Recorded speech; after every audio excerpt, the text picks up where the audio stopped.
I'm John Hanna for CityTV.net in New York City with Greg Womack, President of Womack Investment Advisors, coming in from Edmond, Oklahoma. Hey, Greg. Hello from Wall Street. Well, hello from Main Street, John. How are you this week? Great, great, great. How about yourself? Good. Yeah, we're doing good. We're getting ready to get hit with almost blizzard-like weather, so a lot of people are getting all their provisions stocked up. I mean, for Oklahoma, this is going to be a pretty nice blizzard coming down from the northwest. So we'll have a couple of days of, they're saying heavy snow and up to 10 to 12 inches. So that's pretty big for here in the mainland Main Street area. Wow, we just had a big snow fall a couple of days ago. I think it was 15 inches. So we're going to get some more. I think they say about tomorrow, like 2 to 4 inches only. But that's a major thing again. How many times have you had this more than 10 inches of snow in Oklahoma? What was it? We had to go back to not this past Christmas of 10, but 2009, right before Christmas, was a major blizzard, and we had probably in that area of 8 to 10 inches of snow, but the wind was up to 50 mile an hour. So literally blizzard conditions, and who knows if we're going to get it that bad again? But that's where all the arrows are pointing as far as our weather for the next couple of days around here. Wow, be careful out there. Yes, sir. So, Greg, what do you have for us today? Well, the markets enjoyed a 2-month winning streak, but then they saw that come to a close briefly after the Dow surpassed the 12,000 mark.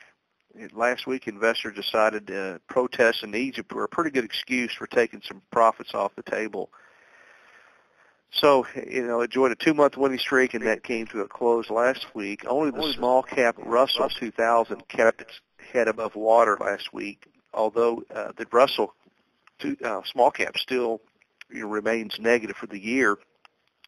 Year to date through last week, the Dow Jones is up about 2.1%, the NASDAQ 1.3%, and the S&P 1.5% year to date. And today, as of January 31st, around 12:30 Eastern time, the markets are up, around the $60 range on the Dow, from decent reports of income earnings on ExxonMobil, and also the income report for the U.S. economy. Americans earned more last month, but they also spent more. So the pretty good economic reports today and earnings reports are pushing the markets higher currently.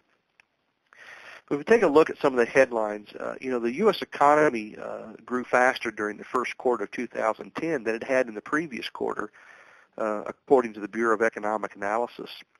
The initial estimate of a 3.2% annual growth rate was fueled by both consumer and business spending, as well as stronger exports and reduced imports. So it was a substantial improvement from the third quarter's 2.6% growth.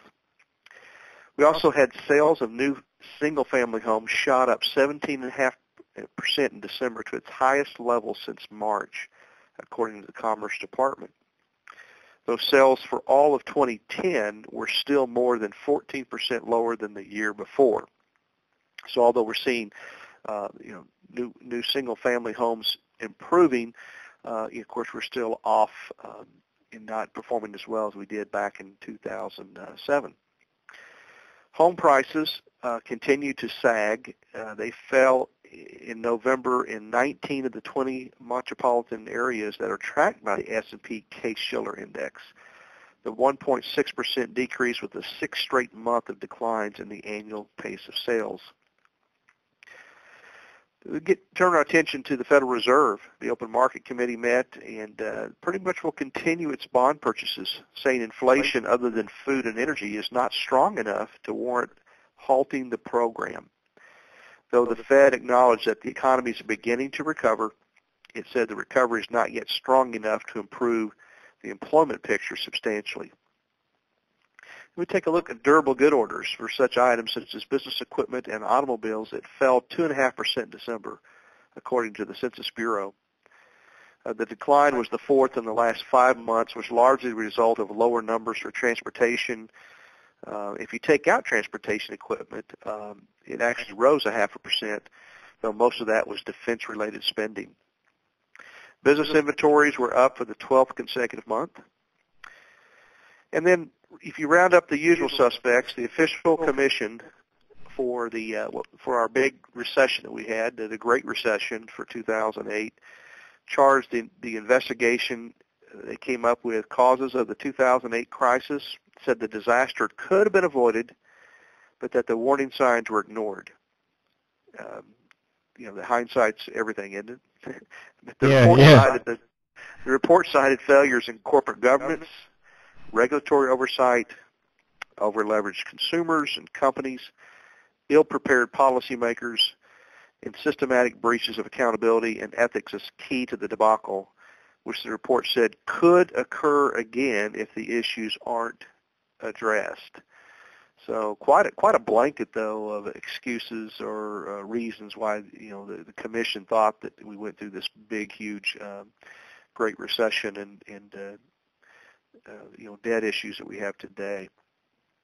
If we take a look at the eye on the week ahead, John, of course, tensions in the Middle East will probably keep investors worried about the potential impact on oil prices and the potential for higher oil prices to how that might affect equities.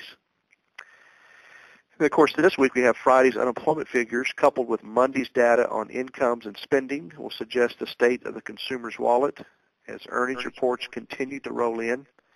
As I mentioned earlier, personal income and spending was today. Personal income was up, but also spending was up. Auto sales and U.S. manufacturing, construction spending are on Tuesday the 1st. Labor productivity and cost, factory orders, and also U.S. service sectors will be reported on the 3rd. And then unemployment payrolls, as I mentioned, on the 4th of this week. And bad weather is starting to set in down here. We're getting ready to set in for the Midwest or the Southwest area, and especially in Oklahoma. And we're starting to get all the provisions. People are out busy in the stores. I was out this morning getting some salt for our building here for the tenants and our walkways. And I also have a phone number of my dozer guy to come out and clean off the driveways and the parking lot.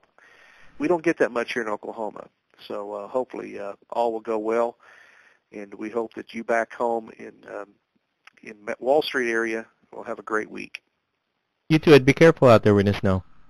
Thank you. All right, that's Greg Womack, president of Womack Investment Advisors, joining us from Edmond, Oklahoma. And I'm John Hanna for CDTV.net in New York.